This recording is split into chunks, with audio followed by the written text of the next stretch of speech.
10 early relationship red flags that you found yourself in a relationship with a narcissist. And if you're new here, I'm a narcissistic abuse educator and a narcissistic relationship recovery coach. Make sure you hit follow and you can book a session with me through the link in my bio. Number 1, this relationship started very intensely. Right off the bat, you jumped into a relationship. They were calling or texting you all day long, wanting to see you all of the time and making you feel very special and amazing. Number 2, they appeared to be a really good, really invested, really involved, enthusiastic partner, and they were contributing a lot to the relationship.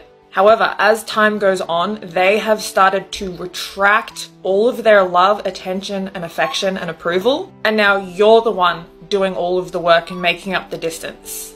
Number 3, you're finding yourself going back on boundaries that you never thought you would go back on. You are doing things and changing things about yourself that didn't need to be changed in order to try to make this person approve of you and make them happy. Number 4, this person has gotten progressively less like who they were in the beginning. They seem kind of vacant, empty, or boring when you guys are home alone. And you're starting to wonder where the person that you got in the relationship with has gone. Number 5, you are getting progressively more afraid to express your feelings and emotions.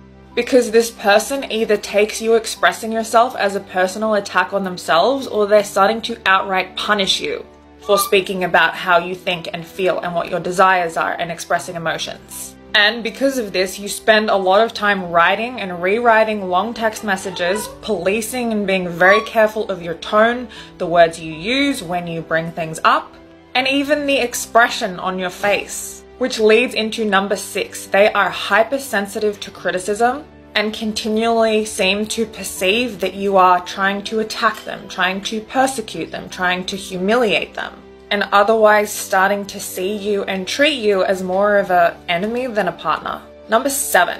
They have started to display a lack of empathy.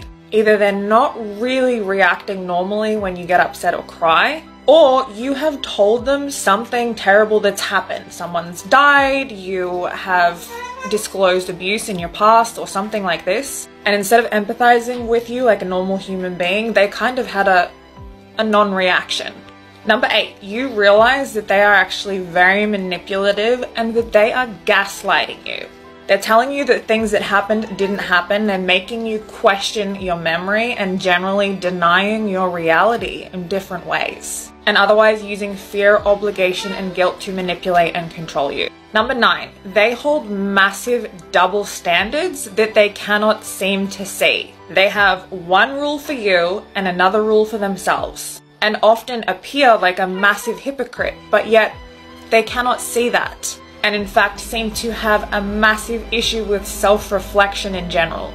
And number 10, you're noticing big inconsistencies. The stories they're telling you aren't matching up, their words and actions aren't matching up. You've caught them in a lie, you've caught them doing something that they had proclaimed was against their amazing character that they claimed to have in the beginning. Maybe they said that they don't stay in contact with exes, and then you find out that they're actually following all of their exes still on social media. You catch them talking to someone else or outright talking to an ex. You find out that they're not where they said they were going to be. Inconsistencies abound. Now, of course, when we're looking at a narcissistic relationship, we're looking for a constellation of things, not 1 or 2 things out of this list. But let me know how many of these you're experiencing or have experienced. And I also have a podcast. It's called the Narc Behind the Educator series. It's available on Spotify, Apple Podcasts, or you can search me up on YouTube.